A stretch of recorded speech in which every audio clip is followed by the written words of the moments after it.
Why is he so mad? Did he stub his toe on the way to work or something? Well, that's why you're going to give the summary up.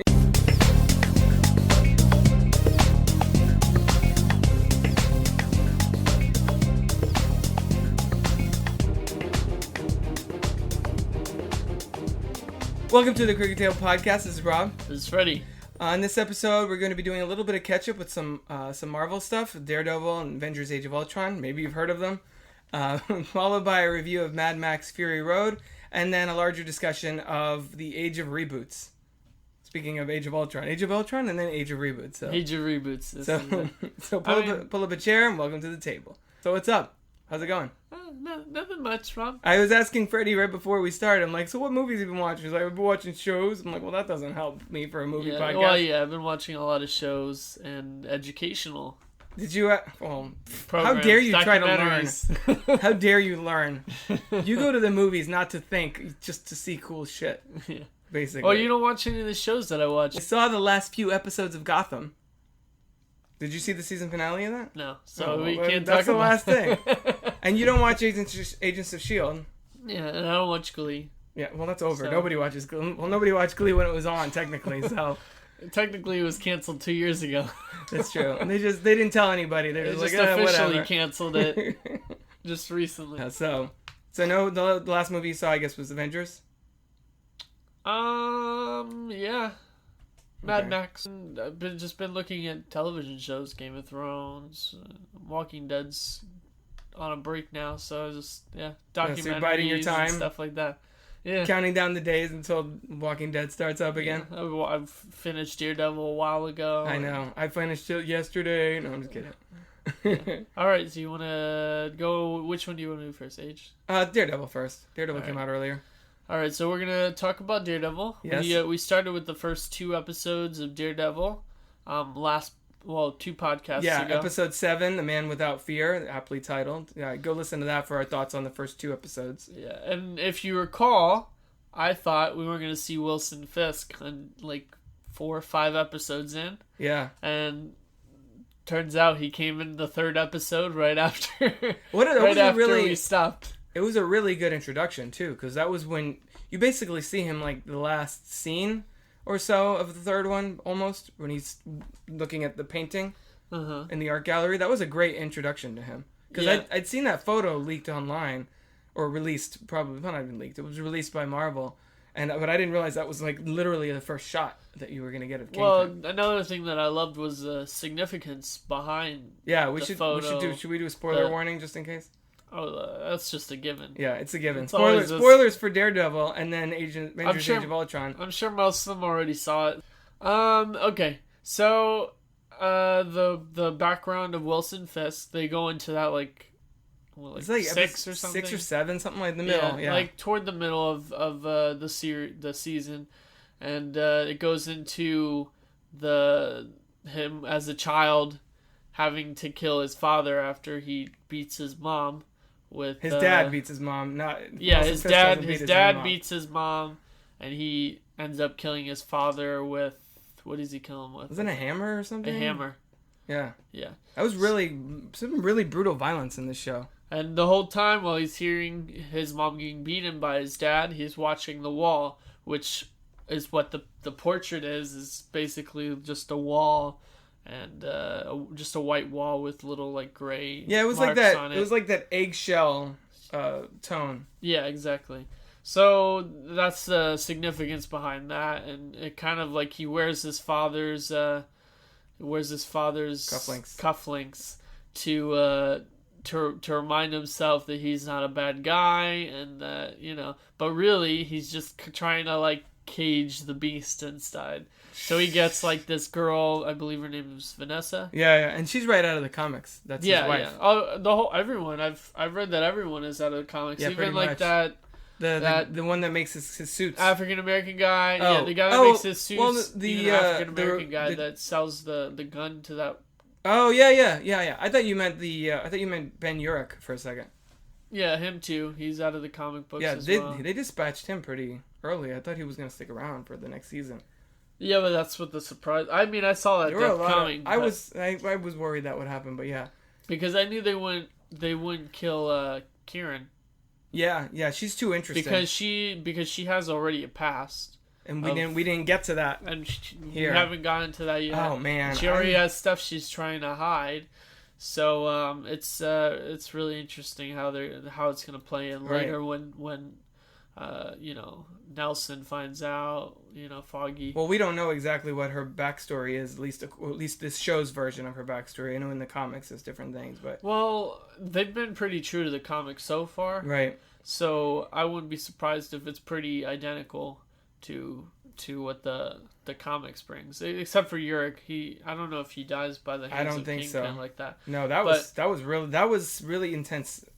It was a really intense scene. Yeah. How do you feel about all like the little just like glimpses of like, oh hey, this is this happened right after the Avengers. It's like the incident. And the incident. It's like, oh well, come on, we're not talking about somebody with a iron suit or a magic hammer. Yeah. That kind of. I thought that was great. They also did Captain America reference later on, right? They did the Captain America reference. They referenced Bullseye. They referenced Elektra. When did they Elektra? I remember that. But where was the Bullseye reference? The reference is when the cop gets shot, and you see an ace on the floor. The ace is supposed to be a symbol from Bullseye. Okay. Yeah. So you never see who the sniper is, but you would assume that it's Bullseye. Okay. So that's one of the. There's also a Punisher reference as well in there. There's behind one of. Well, if I'm Marvel and this show's doing as well as it's doing, there's no reason whatsoever that I don't either announce a Punisher show straight out the gate for next year, after these next few, or have Punisher show up in season 2 of Daredevil to set up his own show. Yeah, behind one of the. Like in the boxing arena where it has like the Murdoch versus this guy, Battle of Murdoch versus this guy. Behind it has like it looks like a skull. So a lot of people are thinking like, oh, it's a Punisher reference. So yeah, there's a little snippets here and there. There's a lot more if you like really like paid attention and you watched it over and over again. Right. There's tons of them online, but for the most part, we meet Stick, obviously, in the episode titled Stick. Yeah. But they hint at the whole, the hand and that whole organization. We see a red ninja at one point. There's also Gao and stuff that has a lot to do with that as well. Yep. And has a lot to do with some of Iron Fist's storyline as well. So it could lead into that a little bit. Well, I read that Claire Temple, the character that Rosario Dawson played, she's in the comic books. I think she's a love interest of Luke Cage. So I'm wondering if that's going to happen now, because we know he's one of the upcoming shows. I think he's the third one that's scheduled to happen. Yeah, because you said Rosario Dawson, her character plays into that. Right. So, and she calls him Mike, so I'm wondering if that has to, like, I had a boyfriend that was bad that was called Mike. Wonder if that ties into something with Luke Cage or something like that.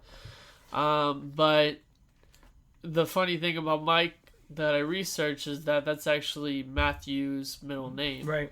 And he also had, like, in the comic books, he has a twin brother that's name is Mike as well. So he went by him a lot of the times as well as like an alias. Alias. How do you feel about Wilson Fisk's like little outbreaks? Oh man, you mean with the first one with the Russian, starting the end of episode 4, where he straight up fucking rips that guy's head off, basically. Yeah, that was crazy. I was some of the stuff that happened. I was surprised that Marvel went there. Like, kudos to Marvel, because I mean, those first 2 episodes we watched, like, they were dark and they were heavy, but they weren't like, there were no decapitations or people like slamming their head into like this metal spike, and they got like, if this was a movie, this would be straight up like hard R. Yeah. So the fact that they were that secure in doing that, considering that their brand name is more known for, quippy Tony Stark and Captain America and stuff. I really respect that, and I think that's really smart from a brand perspective, because now they're opening it up to a whole different kind of story that they have through the Netflix, venue for that. Yeah, it's also very true to the comic books. With of course, as well. because it's not all just like Batman type. And even in Batman, there's a lot of gore and stuff too. But Batman doesn't really. Well, they totally could have taken Daredevil and watered it down like they did with the Ben Affleck movie back in the day. Of course. But I think that they also were like, no, we want to do something as different from that as possible. And I think they nailed it because, I mean, I haven't read a lot of the comics, but from what I've read online, everybody that's read the comics is like, holy shit, this person from the comics and this person from the comics, and teasing all these different storylines. It's been really interesting. And the way that they ended it, where the first season is basically an origin story for Kingpin and Daredevil, I thought was really interesting. We finally see the suit at the end. Well, honestly, I didn't even care. I didn't even really care that much when we saw the suit. I was like, oh, there's the suit. All right. Well, I was so invested without the suit. Yeah. Well, but for a while they were starting with Frank Miller's just a man in the black mask. Yeah. And then eventually transformed into like his actual Daredevil costume. Right. But and at the end, Fisk also had a somewhat white suit as well. Right. So they were both like they both transformed into who they were meant to be. Right. And Vincent D'Onofrio was so good. Like if he doesn't get an Emmy nomination, that's some bullshit. Like this show should in general. I've said this a lot of times to other people, but I mean he's like one of the best depictions of a Marvel villain. Yeah, he's right up there with Loki. I mean, there's not even a question. I mean, yeah, as far as character development, I'd say he's even better. Yeah. As far as character development, yeah, we've seen Loki in multiple movies. I guess it's. But they don't really, you don't really go into that much detail. You went into the backstory in detail of Wilson Fisk. You got a lot of symbolism with him looking into the mirror. Yeah, seeing himself as a little kid, bloody. It's a different level of storytelling. With the wall and the painting. With his cufflinks, with the routine that he does, he always has the same routine, the same music. He makes himself an omelet. And he wears the same suit, the same color suit all the time, with his little with his armor built into it. With his armor built, yeah. That was cool. That was a cool development too.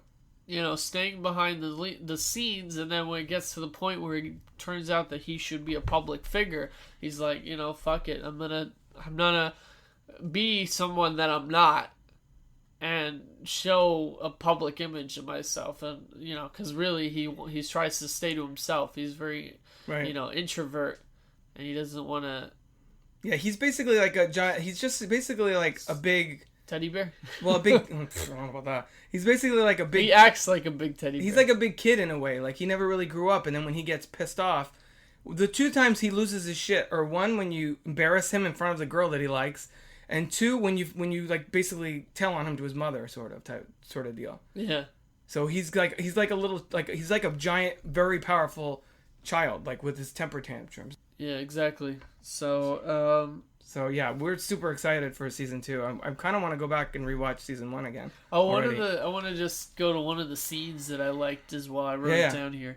There was a scene when one of Gao's people was in the car and he was just singing to himself. Of course, blind, because all of Gao's people are blind. Right. And he's singing to himself. And you just like it rotates in the car. Yes, that was amazing. And you see Daredevil just like knocking everyone, doing the fight scene and everything, and he's just going to himself singing and his language and everything.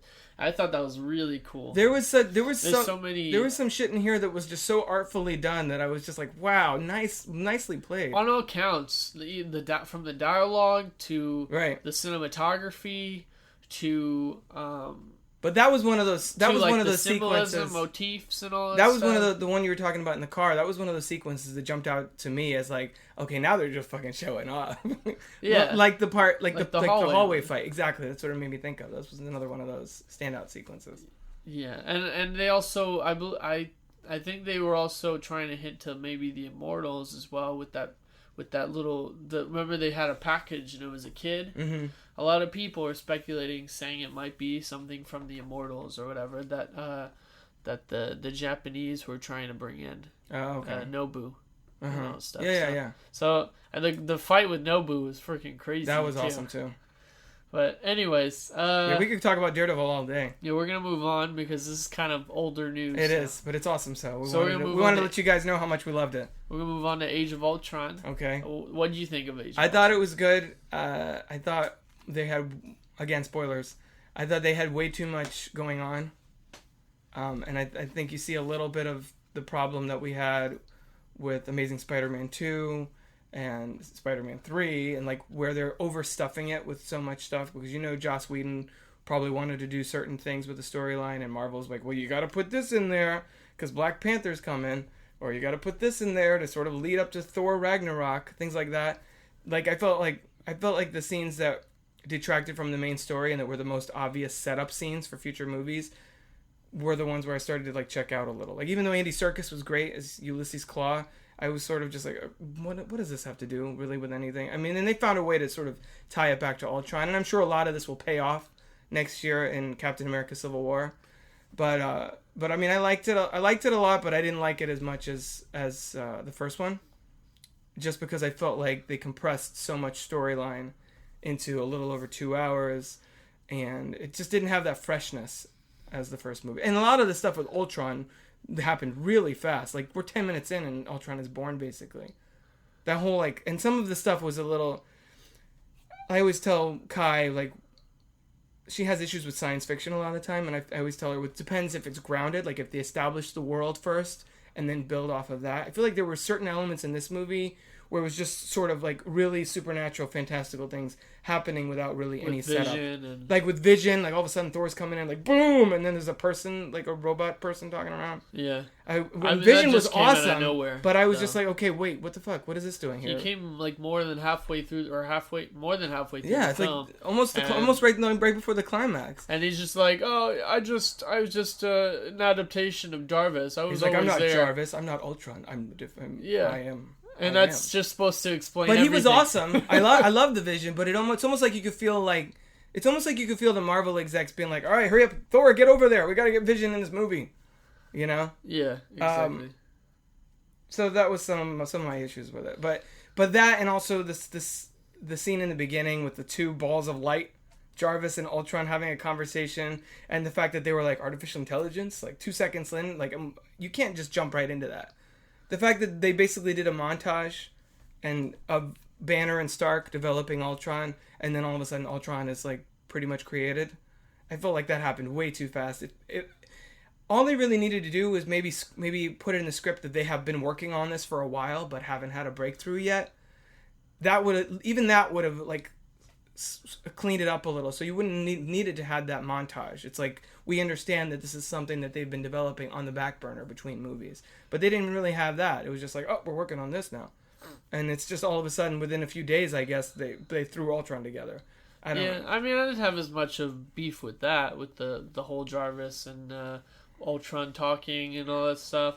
I thought they had a lot of characters crammed into it. Right. Adding Vision into the mix too also complicated things. Having Scarlet Witch and she was cool though. I liked her a lot. Quicksilver into it a lot.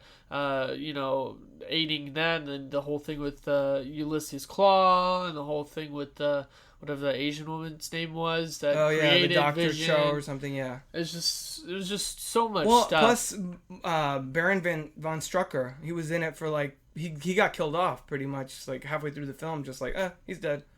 And I thought he was going to be more of a presence going forward in the movies, and I guess not. Well, that was the whole Agents of S.H.I.E.L.D. thing. I guess. We don't really have much in the way of Hydra leaders now, I guess. If Red Skull's still alive, maybe they could do that. They could. I mean, we don't know what happened to him. He could show up in Infinity War and be like, also, I've been working with Thanos the whole time. I think Zemo is a part of Hydra. Well, he's going to be in Civil War.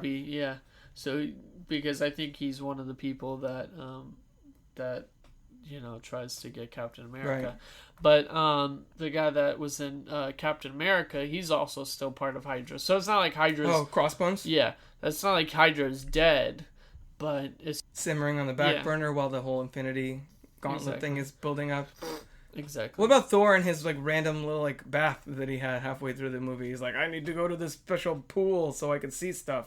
That was weird. I didn't care for that. They did. Thor seemed like he was just around. That was for the ladies, I guess. And for him to know that something was up. Yeah. I guess. Yeah. The thing and the mid-credits scene with Thanos just being like, "Fuck you guys, I got this." That was random and didn't really move that was basically it was an alternate version of what we saw at the end of the first Avengers, sort of teasing towards that. Yeah, the biggest problem is that they topped themselves so much. They already established a level already with the first one, and there was no way to possibly top it. Well, or made it very difficult to top it. I still think Captain America: The Winter Soldier is a better movie than Avengers: Age of Ultron. Personally, I think it holds together as this one story. It has a lot of characters in it, but everybody's serviced a little bit. As a film, maybe, but as an action sci-fi movie, well, it's not as much necessarily, because it's not so much on the action side. Well, it is, but not with the sci-fi. It's not so.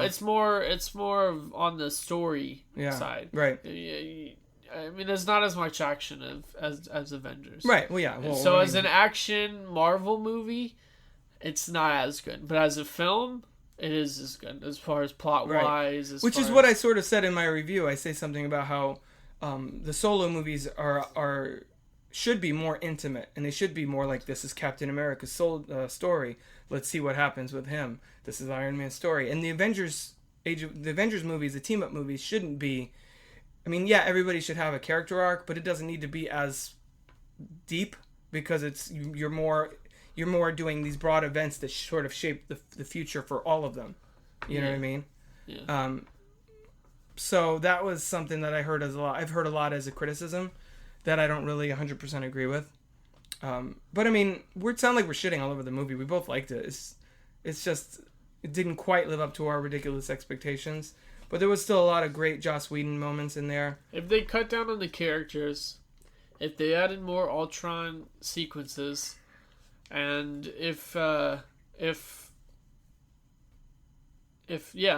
those two things. If they just took a few of the characters out and had a single storyline with Ultron, or instead of having different things with Ulysses Claw or whatever, you can hint toward it, but you don't have to have him in the movie. Well, you don't have to have a whole scene with him just talking for 2 minutes about whatever's going on with him. I'm like, they're already trying to introduce him for the Black Panther movie, and it's just too much.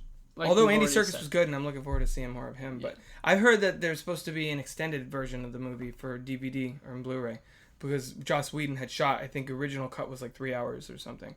So it's weird. It's one of those weird cases where I'm like, I'm not sure if they should have trimmed things back or fleshed things out a little bit more. Which one would have been better? So either way, I'm looking forward to see an extended cut that maybe has a little bit more of that. Apparently, it was shown in like Japan and stuff. Yeah, Loki was supposed to be in it. His scene was cut out. Foreign countries, they had a lot more scenes that the U.S. didn't. Oh, really? I didn't even know they screened those overseas. Oh, yeah, they did. There were a lot of different sequences and stuff that the U.S. didn't even get to see. Oh, that's not cool. So, all right, we're gonna move on to Mad Max. All right. Yeah. Okay, so this is a reboot. This is the fourth movie in the series. 30 years ago, this is the fourth movie in the series. It's the 30-year gap between the last movie. Right.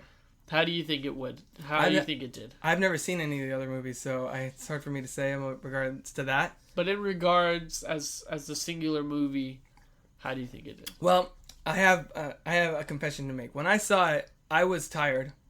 So the fact that the movie is very light on dialogue and very heavy on just like nonstop action, sort of wore me down. And because of that, I gave it a very middling review. I gave it like 3 out of 5, and I bumped it up to 3.5 because I'm thinking about it more and hearing other people's thoughts, and I'm like, I guess that was pretty cool. So what you're telling me is that you were persuaded. Not persuaded. It's just like that peer pressure got to you, and you're not to that extent. I'll give it another half. No, because I had a chance to reflect on it a little more, I guess. It's one of those things where everybody the series too. Yeah, exactly. I haven't seen any of them. If you know the Mad Max series, I mean, it stands on its own because it kind of just throws you right into this post-apocalyptic world. But a lot of the stuff that happens in it, visually, it looks really impressive. Yeah. Like it's almost all practical effects.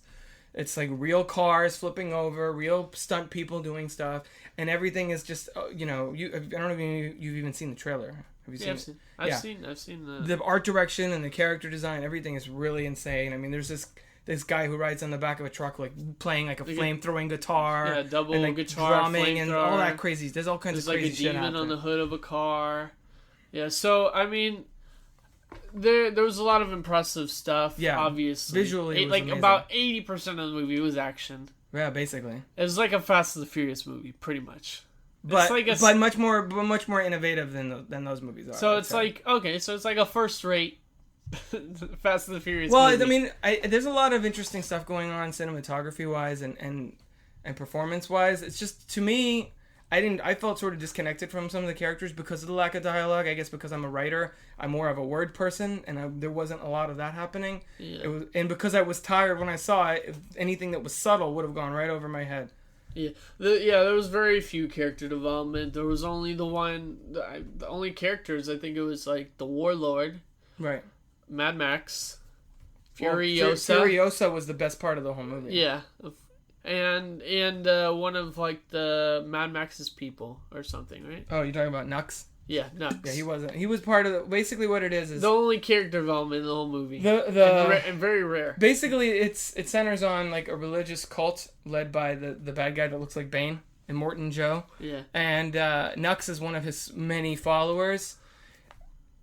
So he's basically chasing after Furiosa and Max, who I don't want to get into plot details, even though, because there's not that much plot to really spoil. Go into it for the spoilers. Spoilers. They have his 5 wives that they're trying to liberate from Immortan Joe. Yeah, he's like the typical. He's a warlord stereotypical type man trying to bring the woman down. I guess so. He has all these women under him. You know, he gets upset when pregnant when women get pregnant and it defiles his own property, so he kills the motherfuckers. I don't know about all that. It's a typical man. He blames the woman for being pregnant when it's. I mean, he wants sons. That's the thing. Oh, he wants sons, and it didn't work out for him because the pregnant one didn't take a science survive. class. The thing for sons comes from men. But Charlize Theron is really great in it as Furiosa, and there's been a lot of people have been saying about how she's like one of the best like female action heroes in a long time, and I totally see that. Do you think that they're gonna get the utopian society that they wish for after all this happens? Wait, who? With the Warlord being on... Oh, after no, probably not. I mean, come on. Because that's what ultimately the whole reason they're fighting for is so it could be utopian. Or at least... Utopian. Well, it's not going to be as oppressive, at least. Not as oppressive. That's what they're fighting for. It's not going to go right. Someone's going to come up. Well, I know that George Miller, who directed this movie and directed the other 3, like this is his baby from the late 70s on. So you have a 70-year-old guy coming in and making this batshit crazy movie. Yeah. I know that he's got ideas for 2 more movies, so it's not going to be a complete right, utopian society. Well, but it's more fun if it's not a utopian society. Was the character Furiosa in the other ones? No, she's a new one. This is a new character. And another issue that I had with the movie is that I was really looking forward to seeing Tom Hardy as Mad Max, and he's not really he's there, but he's not really the focal point of the movie. It really is on Charlize Theron, which is not taking anything away from how awesome she is, but it's also I felt like Tom Hardy and Mad Max got a little bit shortchanged. Yeah, if you're gonna do a Furiosa movie, just do that movie as a spin-off. Don't name it after Mad Max. Yeah, exactly. Furiosa. Exactly. Well, that's the brand name. Right. Well, of course, obviously. So I don't know if Charlize Theron would come back for a sequel, or if it would just be Tom Hardy, because I read that they clashed a lot on set of the movie. What, Charlize Theron? Yeah, because it seems like, can you imagine if they're shooting this in the desert, long days, very physically intensive and stuff? I can imagine after a while they'd be fucking pissed with each other. Oh yeah, of course. So it does not look like it was an easy shoot. Do you think that they added a lot of? Well, they made Furiosa a big female figure because they subjugated all these women. Well, a lot of people have been talking about the movie and whether or not it has a feminist agenda or whatever. Yeah. I I mean, to a certain extent, I guess every movie has an agenda, but I mean, I think it's smart of the movie, especially in these times, to reflect a strong female figure within the film who's on the level, if not surpasses the level of Mad Max, actually. Yeah. And what in her the fuck? Heroics. We haven't had one good female figure superhero movie. Well, based on comic books, never. Unless we go with something like Hunger Games, she's technically sort of a I want a superhero 300 type. all with women. No, that's weird. And that's weird. 300 all with women. 300 women? You want 300 women. You heard it here, folks. 300 women. Clothing optional. All right, I think that would be opposite feminist. Yeah, I think so. I think it would. They could be fully clothed, but 300 women, and it could be on men that subjugate women, that defile women, that make it to try and trick women, that maybe own them as slaves or whatever. So like Django Unchained, but with the 300 but with women. Females. Okay. 300. It sounds like something terrible. Well, it sounds like The Bride, sort of, from Kill Bill. Only exactly, 300 but 300 of them. That's a lot. And the women win, by the way. Actually, she's a good one, too. Well, I mean, that's a good jump. That's a good jumping point for, like, a real fast, like, female action heroes, like, of lately. Who do you think have been, like, the most iconic ones? I would say Furiosa's in there. I would say probably Katniss Everdeen and The Bride.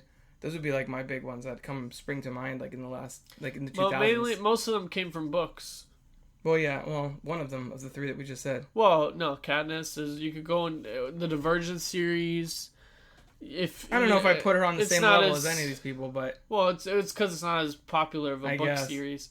But you could say that. You could also say, I don't know why you'd want to, but you could go into the Twilight and say, she's not a hero or any kind of feminist figure. She's a stupid bitch. In the books, she's supposed to be a lot better. Not. In the books, she's supposed to be a lot better. Fail. In the movies, well, don't go off. I'm talking about movies. Kristen Stewart's dull personality. I'm going off of the movies because that's what I've seen. Okay, in the movies, yeah. That's all. Black Widow. Black Widow is an important one. Yeah, I've heard talks of maybe a Black Widow movie at some point. That's never gonna happen. Well, she's been trying to talk them up with. I know. Why haven't they done it already? Well, it's because they have so many movies coming out. Well, I mean, they could have snuck that in there between Ant-Man and Guardians of the Galaxy. They couldn't do something that Black Widow would be more of a sure thing. I don't know. It'd have to be more demand for it. I guess. I mean, I think a lot of fans want to see that already. Yeah, men want to see her fighting people. She's a great character. Want to see she's more interesting than a lot of the other people that are in these things. Oh yeah, definitely. I mean, maybe they'll have like a Netflix series on her or something. Something. Like at least we need it. So, there's a lot of great female S.H.I.E.L.D. agents. Speaking of Marvel, real fast, there's a lot of great female heroes on Agents of S.H.I.E.L.D. There's a few of them. Really? Mockingbird, and then there's Melinda May, and then Skye, who's now an Inhuman. They did that Peggy show. Yeah. They did the Peggy show. Agent Carter. That was good. So not great. It wasn't great, but it was good to. It was an interesting experimental thing that they did with that. Not getting a second season. Okay. So let me ask you this question here. Uh-huh. I'm gonna just throw you a random question. Okay. Do you think? Well, okay. When do you feel? Yes, I do think is a good time to do a reboot? When do I mean, it depends on the property. It depends on what franchise we're talking about. Tell me, let's do a list of bad reboots first. Oh my gosh, we don't have enough time for that. Let's do like five bad reboots. Oh, anything in the horror genre, which doesn't bode well for Poltergeist coming out tomorrow as of this recording. Yeah. I mean, we'll see. I mean, I could be wrong, but I've seen a lot of the remakes of the horror movies, and I was like, whatever. Well, yeah. Why even bother with that? Some of the sequels started to get crappy. Now all of a sudden, you think that they're gonna refresh it. Have you seen Carrie? Yeah, the reboot? Yeah, I did. Was that good? It was okay. I like Chloe Grace Moretz and Julianne Moore. It didn't really do that much different, honestly. I didn't see it because I was like, the first one was so traumatizing for me. Really? Yeah, it was a very traumatizing movie. When did you see the first movie?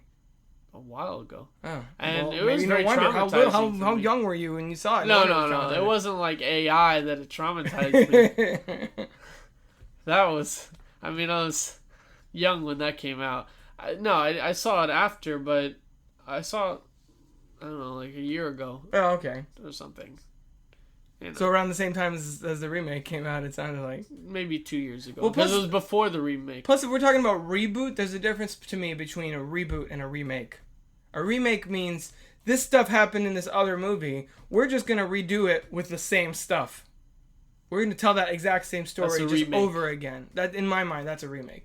Now, reboot means you like these characters from this other story. We're going to take those same characters and start new all over again with those same characters. With a different story, though. With a story that is clearly similar but not the same. Amazing Spider-Man. You mean example. Like villains wise, or whatever? Amazing Spider-Man. Because, Amazing Spider-Man is not a remake of the original Spider-Man. It's a reboot. It's a reboot because you take the elements of that character that are essential, bitten by a spider. And it's a different take on Spider-Man for one. Right, exactly. He has to make. He makes it right. He makes. In the Amazing Spider-Man, he makes his weapon shooters, and then and the Uncle Ben still dies, but that's like essential backstory. That's different. Yeah, of course. So I would consider that would be a reboot.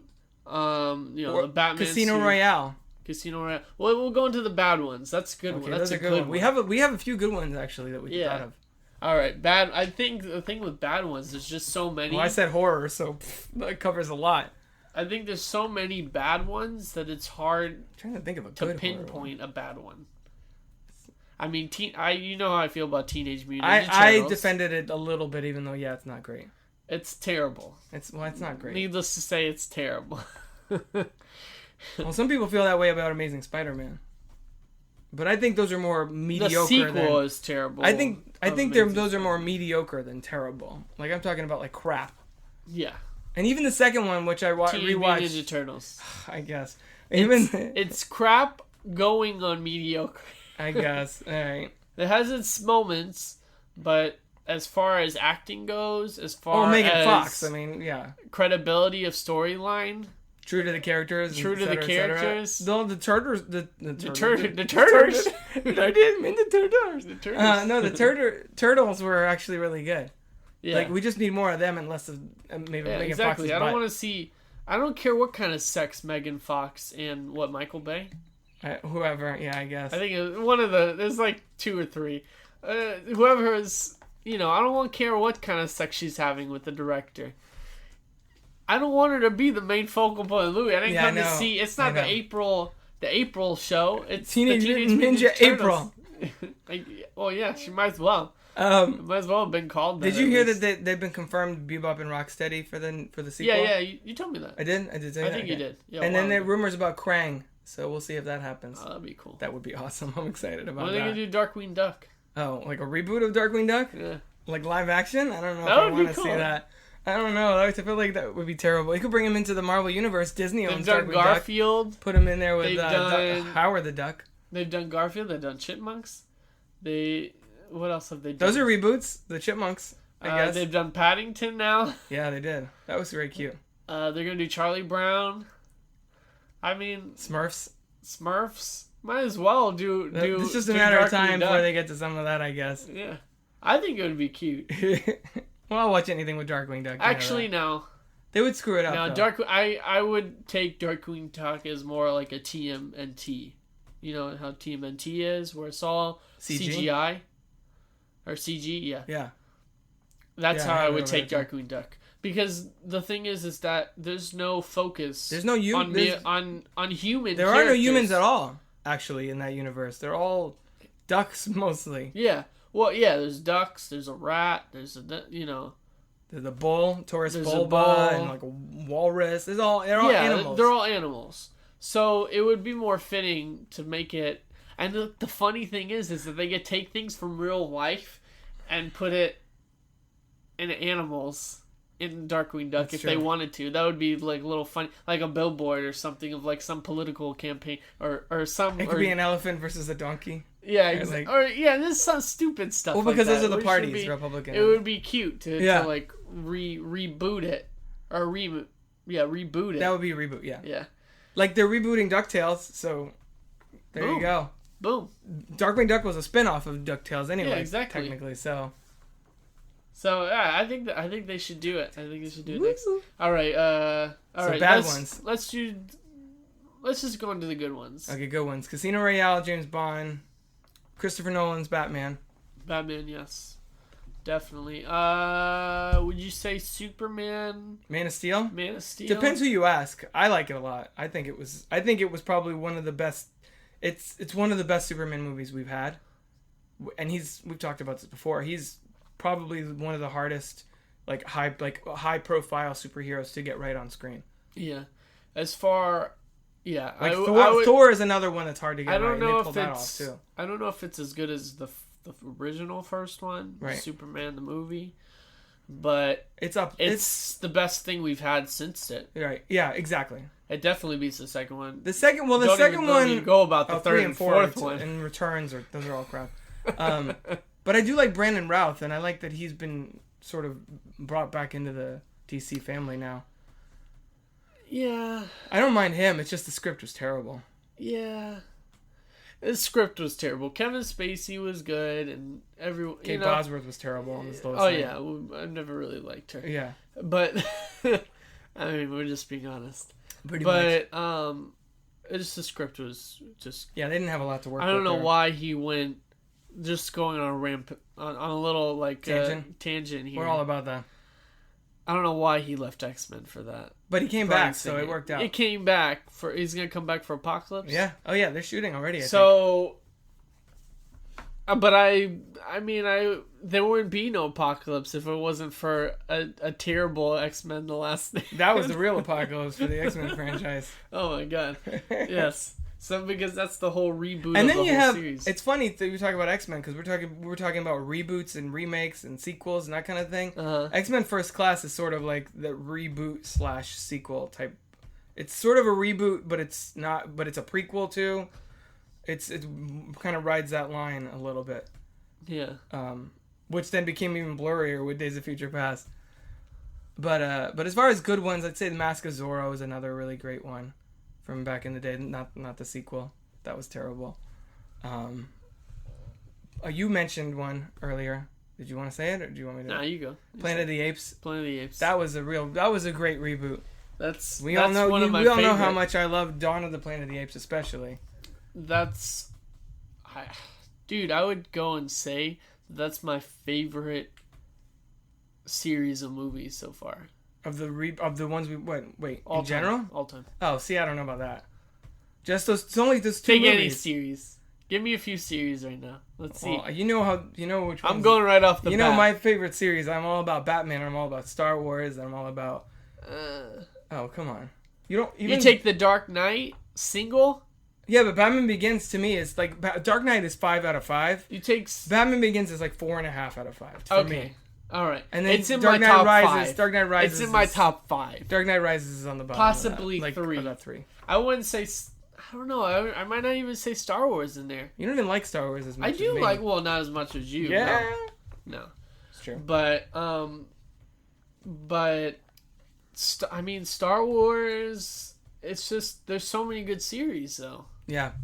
Star Trek, that's another good series. That's rebooted. That's a been reboot. Rebooted, yeah. You said that before. I did before we recorded.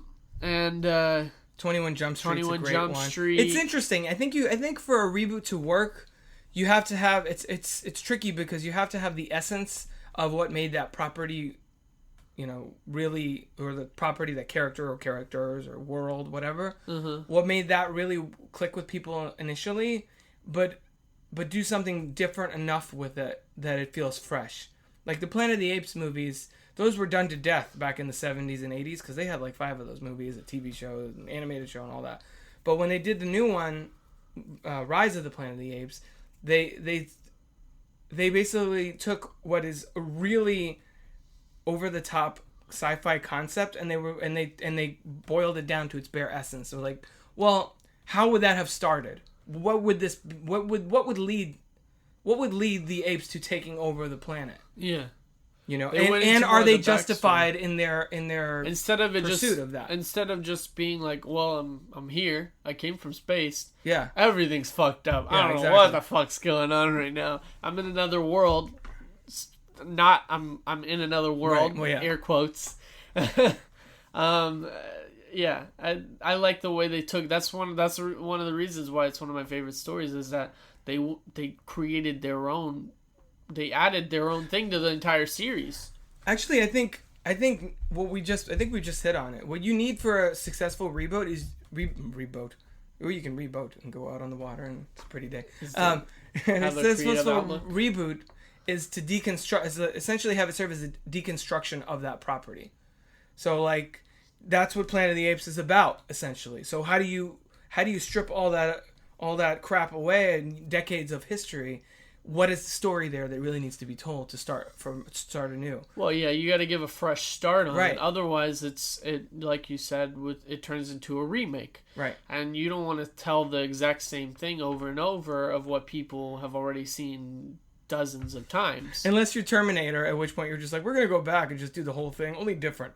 Yeah, exactly. I don't know how that's gonna work. Exactly. I'm worried. Everybody that I've heard of, like podcasts that I've heard and people I've talked to, everybody's sort of like, I don't know if is that a reboot, a sequel? What the hell is going on there? It's cool to see Arnold in the movie, but you don't see him that much in the trailer, right? Which makes me very, very worried that he's really not going to be part of the movie. Oh, because that's the whole reason that I wanted to see the movie in the first place. Well, Salvation was terrible because it's like an old Arnold Schwarzenegger in the movie, the old Terminator. I've been waiting for you. Yeah, exactly. And he goes and he fights his original self when he comes back. And well, have you seen did you see the again another most tangent. Recent trailer? Did you see that? Because that was very spoilery, like a bitch. Yeah, with the second trailer. Yeah, the second trailer was very spoilery. Yeah. So yeah. I don't know. What about John Connor? Yeah, I'm really worried about what the hell's going on with that movie. They already they already showed the whole. I feel like that was one of the big twists now. So you come in like I don't know if that means that the studio is worried and they're like, shit, nobody cares about this movie. Let's put out something crazy and make them go like, what the fuck? I gotta see this. Yeah. I have a feeling that's gonna be of all the like. And there's several. The reason we wanted to talk about reboots is because we've got Mad Max that just came out, Jurassic World, which is a sequel because it honors the first movie, but it ignores the other two. But it's also a reboot because it's trying to take that concept into the present day. Like it doesn't have any of the characters of that other one or any of that. Well, the scientist, briefly. And then Terminator, and then Poltergeist. Poltergeist was just technically a remake. It's just there's so many. Like this is really we're in the era of reboots. Even Star Wars is just being sequels. It's being sequelized / rebooted with the episode franchise 7. is being rebooted. Right, I guess you could say. Well, because Disney's now like crap. Let's make money off this. No one's going to the Star Wars ride. We need to basically spruce up our sales. Yeah, but that movie we need to start making more Star Wars memorabilia. Yeah, but see, he J.J. Abrams touched base with what I said about what appeals to people, the wonder of that world and the excitement and the music and the characters, which is why when Han Solo shows up at the end of that trailer, every Star Wars fan all over the world just shit themselves. Is Hans Zimmer going in on that? Or? Okay, come on. I mean, he seems like he does most of like the fantastical, like he did Star Trek, right? Oh, you talking about the score? Yeah. No, I forget. Michael Giacchino did the new Star Trek movies. No, John Williams is coming back for episode 7. Oh, okay, good. I don't know. He's like getting up there in age, so I don't know if he's going to be around for episodes 8, 9, 10, 11, whatever. And then the anthology movies, which are the spin-offs that are sort of tied to it. Are they going to do that much? Mm-hmm. Oh, yeah. Yeah. They're doing a Star Wars movie every year. Episode 7's this year, and the next year is in an anthology movie, which is sort of set in a different time and place, but within that world. And then episode 8, and then an anthology, and then episode... Like, every year we're getting a Star Wars movie. So you think Han is going to die in this one? I do, yeah. They got to take out the old people somehow. Yeah, I feel like he'd be the one to go. Harrison Ford doesn't want to keep playing this character forever. He wanted him to die in episode 6 in Return of the Jedi. Yeah. And George Lucas was like, no, we're going to keep him alive. And he's like, all right, fine. He's like, I don't want to come back. Plus, he's the biggest star. Like 40 years and have to play this character. Exactly. Again. I think that's what he was thinking. And he's the biggest star, so he's the one that they would want to most cut loose. I just really hope that they would keep Mark Hamill and Carrie Fisher around for another movie or two. Even in the background, even with like small Alec Guinness. I think each movie we're gonna lose another old person. Oh man. There's a lot of rumors about that, but we're going off topic again. I wouldn't be. Maybe they'll do like a Carrie Ann Moss and Hans. Hans. Carrie Ann Moss, Carrie Fisher. You mean? Yeah, Carrie Fisher. Carrie Ann Moss. You brought Trinity into this. I'm tired. You're usually tired when we record. That's true. We always do it late at night. It's not that late. Yeah. It's like not even 10. Come on. It's past my bedtime. I guess. Your bedtime's at 6:30. Carrie Fisher and Mark Hamill? Yeah, Mark. Well, no. I think... Are you talking about kids? Yeah, not Carrie Fisher and Mark Hamill. That kiss didn't mean anything. I think Leia and Han Solo there you go. Just are gonna get killed. I couldn't find my both of them? mind. I think they both are. Man. One of those those I love you so much, let's die together, Romeo and Juliet type. Sun and Jin from Lost. Sun and Jin. Spoilers for a show that it ended 5 years ago or something. More than that, I think. That's like 2010, I think it ended. Is it? 11, 2010 or yeah, I think seems 10. like it's farther. I know, because it's one of those things that once you're done watching, you're like, all right, well, that's done. Next. I go on with my life. It doesn't have any replay value, really. It's like you know how we were talking about Daredevil? Like, I want to go watch Daredevil, like, right now. But Lost, I'm like, I've seen it. I know how it ends. I'm done. Oh, yeah. It doesn't have that's any one replay. Of those, that's like 24. You don't want to go back. Yeah, Kai and I have been watching Buffy, like, catching her up on the old seasons because she didn't see the latter half of the series. And I'm like, this is awesome. I forgot how great this show was. Oh, you could pick any episode of Buffy and just but they're serialized enough still. You know what I mean? Yeah, but that's not how Lost is. No, Lost is super serialized. You have to watch it sequential order. Right. And same thing with 24. Breaking Bad. Same thing with Breaking Bad. Same thing with Game of Thrones. Walking Dead. All your shows, basically. I would watch any single episode of Walking... Just because I know what happened before and after. It's like picking up a book you've read a million times, just like, okay, we'll pick up from there. Yeah, exactly. So I would still watch Walking Dead. That's your favorite show, right? Because it's, I don't know, it's up there. I would say probably yes. Yeah. Anyway, reboots. So yeah. Or for example, James Bond. It's like he's all aloof with women, and he's like cut off emotionally. It's like, well, how did that happen? Well, Casino Royale brought us a story where he legitimately fell in love with this girl, and he like let his armor down for the last time because she screwed him over, and then that shit went up for permanently, and that's how he became the James Bond that we know. Or Batman, same thing. It's like you have to kind of scale it back. And the thing that's funny with Mad Max is that it's a reboot in that it's like what Gotham's doing with the Dark Knight. I guess. Do you not like this show? I've only seen the last 3 episodes of the season, but I did research like you're doing with Mad Max. I did research with Gotham on all the whole season up to that point, so I sort of knew what was going on. But I'm just like, this is not very well written at all. It's like, really? Okay, I guess this is what we're doing. But with Mad Max, they're rebooting. It's like we were saying with Star Wars. It's more them rebooting the franchise and taking it into a modern filmmaking. But it's still a sequel to those other films, as far as I know. So that's the tricky thing with that. I mean, I think it's George Miller. I mean, I haven't seen the original movies, but based on what I've heard, the new one is pretty true to the spirit of those other ones, just like amped up because, we have new technologies that are available to us and that kind of thing. But it still kind of has that same anarchic spirit as the older movies. Why don't you just do one of those Disney remake things where you just go over the footage and you just make it better? We took this is the Diamond Edition. Add in some Teenage Mutant Ninja or you could Turtles. do like the Star Wars and add in like some CG crazy shit in the background. Yeah, exactly. I need to like Netflix those now because now I'm curious. Star Wars? No, Mad Max. Not Star Wars. I've seen many times. Is it on Netflix? It's not streaming. I checked, so I'll have to get the discs. Oh, okay. But I'm sure they have them like at the library or something too, or I can find them online. Not legally. I mean, not illegally. Obviously, I don't want to get a virus. So no, it's interesting. I'm kind of curious where they're going to take it now, going forward. But yeah, you should. Anybody listening, you should definitely check it out. It's a very interesting film, and just visually. You have like even if I have some issues with the lack of character development in certain places, or like the lack of dialogue and that kind of thing, visually, like, you have to see it on the big screen. And in fact, like, I will probably go see it again just to make sure that I didn't miss anything up. Yeah, I have my movie pass.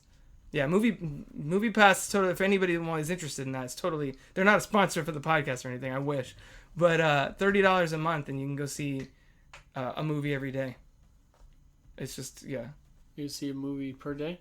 Yeah, pretty much. If you stay in the theaters, you could just. Well, yeah, technically, but I mean, they're not gonna like endorse that. Then it's limitless. Then that's true. So, anything else we want to go over with that? No, that's good. All right, we'll talk to you in a second with the encore. Stick around. Yeah, we'll stick around. My name is Freddy. I'm Rob. You can find me on Twitter at Crooked Table. Also, go to crookedtable.com and read, my reviews and features. Like us on Facebook. We're pretty much all over the place. So, my name is Freddy Yanis, and I am on Twitter as well. And I do not want you to be my friend on Facebook, so don't check me out on there. But my Twitter account is at Freddy_Yaniz, YANIZ. Check me out. I don't go on there much, but when I do, I post funny stuff. So, good on deal. To you, Rob. So, reach out to us. Let us know what you want to hear us talk about. I know this show, I always say this, is constantly evolving, but we're still episode 9, so we're still finding our footing, that kind of thing. I mean, neither one of us. We're not even in the double digits, guys. Exactly. Give us a break. Yeah, seriously. We're the 4th grader of podcasts right now. I mean, if once we get into the triple digits, then you can get on us. But until then, just stay back. Step off, man. son. Just step off. We don't want to hear it. All you haters out there, you could just stay to yourself. All right. Okay. I don't know how to top that. I got that off my chest. Okay. You feeling better now? Feel a little relaxed? No. They better. I'll feel better if we don't hear anything from haters. Well, see, now nobody's going to want to tweet us. They're going to be scared. And don't troll us on Twitter. You can troll me on Twitter. I don't mind. I like the attention. So that'll do it for the Crooked Table podcast this week. Stick around for the encore segment, and catch you later. Roll credits.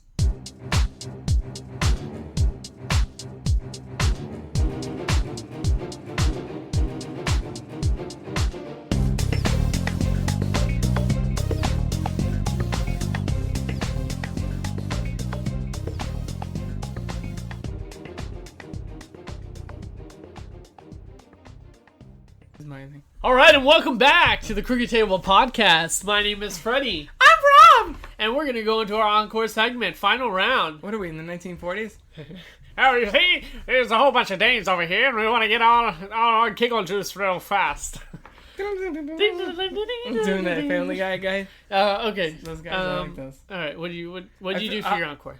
I'm gonna do a film called A Most Violent Year. This movie came out last year. It was sort of talked about in the awards season, but it didn't really get any awards nominations. But it stars Oscar Isaac, who's going to be in Star Wars Episode 7. He's currently in a really good sci-fi movie called Ex Machina. He's also been in Inside Llewyn Davis, the Coen Brothers movie, as well as Sucker Punch and a bunch of other things. So he's a real up-and-comer. It also has Jessica Chastain in it, from Zero Dark 30 and all that. And David Oyelowo, who's also the lead in Selma, which is also another really good movie, by the way, that I just recently watched. And it's a really interesting like crime drama set in the early 80s, and I've gotten to that point now where Oscar Isaac, like anything I see him in, I'm just like, okay, this guy's interesting. Like I just want to see anything he does now. He's got that real like sort of like hard to read face, where you can't ever tell if he's like scheming against you. Is it brooding? No, it's sort of, but it's like you can't tell if he's being really earnest or he's fucking with you, or like, and he's just really good. Face. Yeah, he's just really good at conveying conveying complex. Well, no, conveying like complex intensity, and like he's got like that quiet rage about him. Like I was watching him in this movie earlier, actually, and He totally has like that Michael Corleone vibe, like from the Godfather. You know, I kind of thought the same thing about Megan Fox. Okay, now how you're she being conveys crazy. no emotion. No, but seriously, and she looks like she always has a face of bewilderment. That's the Botox. Like she's thinking about something, That's but at the same time, I'm like, she has a really good poker face. I can't understand what she's trying to convay right now. It's almost like she has no exactly what you're talking about. It's almost Rob. like she has no thoughts whatsoever.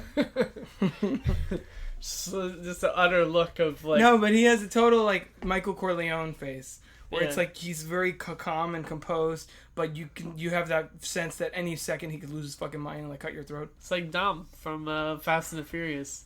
Yeah, but he's boring. Yeah, family. It's family. All I want is to just sit here with my barbecue and my beer. And my Corona. Of Coronas. And just sit here by my house and just drink this beer with nice family around and good friends. I don't got friends, I got family. I don't have friends, I have family. Yeah, exactly. But only not terrible as an actor. He always looks very calm in the I know, but yeah, you're totally undercutting my Oscar Isaac praise. I'm sorry. Go see him in anything. I'm comparing or Vin see him Diesel in movie. to... Yeah, see, Vin Diesel's not going to be he's not an Oscar-worthy performer or anything. You don't know him, man. He's not... When he played the Iron Giant, it broke my heart to pieces. We are Groot, y'all. We are Groot. He could be a I mean, he's good at voice actor. work. He's got an interesting voice for characters like that. He does. But like, yeah, it's totally different level of acting. There's no subtlety to Vin Diesel's acting, really. All right, so we're going to mine? Yes. All right. For my encore segment, I'm going to do YouTube videos again. As usual. Yes. Well, no. I don't always do YouTube videos. Usually. I have two because it's YouTube videos. So I'm like, I'll give two instead. Okay, one of them is it's A Friend Like Me. The Disney song? Well, there ain't never been a friend like me. Yeah, that's is the name of the YouTube video. And basically, it's this guy who...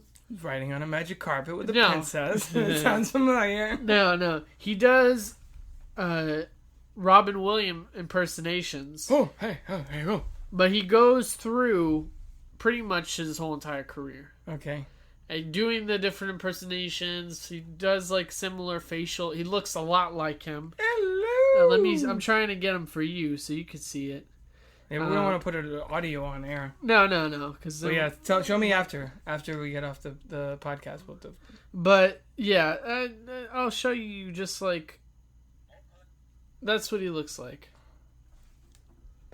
Oh yeah, he does look a lot like him. So he has very similar hair. He always puts the hair somewhat to what it is.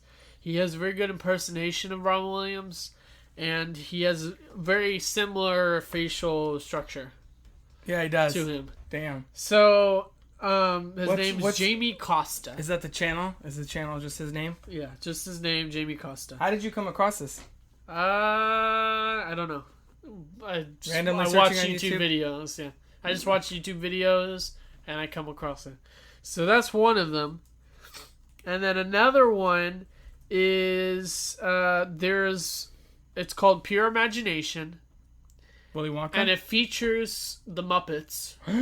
No, it doesn't. I want it. Features the Muppets with Josh Groban and Lindsey Sterling, which is a violinist. Oh, yeah, I know who she is. Dubstep violinist, pretty much. Yeah. And so the group of them do the song Pure Imagination with a little bit of humor to it. That sounds like it would... So Pure Imagination and the Muppets, that sounds like it's going to make me cry. No, I think it'll make you laugh more than it makes you cry. I don't think it'll make you cry. Because that song's really pretty. But it is really, really good, and I recommend that you see it. Both of them. Because they're just interesting watches. Cool. Yeah, it's easy. You could easily get... I get lost on YouTube sometimes just watching random stuff. Like, you want me to watch this? Okay, that sounds good. Well... I get lost on like the stupidest shit ever. Yeah. Because sometimes you know how you get in those moods where you just want to watch people fall on their face. No, I don't get into and that hurt mood. themselves. But like comedy things. You're gonna fall, aren't you? Oh my god. You're gonna knock that tree into your house, aren't you? Oh, you did it. Oh, I saw that coming. What? College Humor, this is not an encore thing, because if you don't know College Humor has a YouTube channel, then it's like, have you been on the internet before? But they have been so on point with a lot of their recent stuff. There's one I've shared a couple on my own personal Facebook, but there's one about first world problems that they posted a few weeks ago that's freaking awesome. And there's one about like nostalgia, talking about like, you remember when nostalgia was fun? And now it's just like it actually ties into our whole reboot conversation earlier. It's like everything is being like, hey, remember this thing from a few decades ago? Boom! Now we're doing it again. Now it's just like we're getting you're addicted to nostalgia. We're getting like a big black dick down our throat of nostalgia. Yeah, it's like, remember the 80s? Yeah, take those 80s. I can't even pretty breathe. Pretty much, basically. I'm just swallowed whole by it. Yeah. That's pretty much how it is. And College Humor has just some of their sketches are a little weak. Like, I'm not gonna lie, they have some every once in a while they're like, but when they're on, and it's like some of the smartest like comedy satire satire is a form of comedy, but yeah, it's like some of the sharpest like satire sketches that I've seen, satirical sketches online. And so you should check out some of them. They're really funny. Really cool. All right, there you go. That's our encore segment. We will see you now, or we will see you at another time. Catch you later, guys. This has been a production of crookedtable.com. All rights reserved. CROOKED.